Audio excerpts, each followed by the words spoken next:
နေညိုညိုလွမ်းတဲ့ဆွေးများမလို့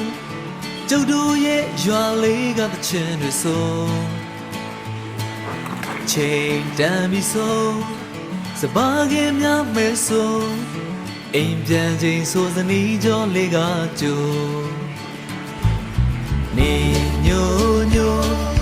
လွမ်းတဲ့ဆွေးများမလို့ကျုပ်တို့ရဲ့ရွာလေးကတချင်တွေဆို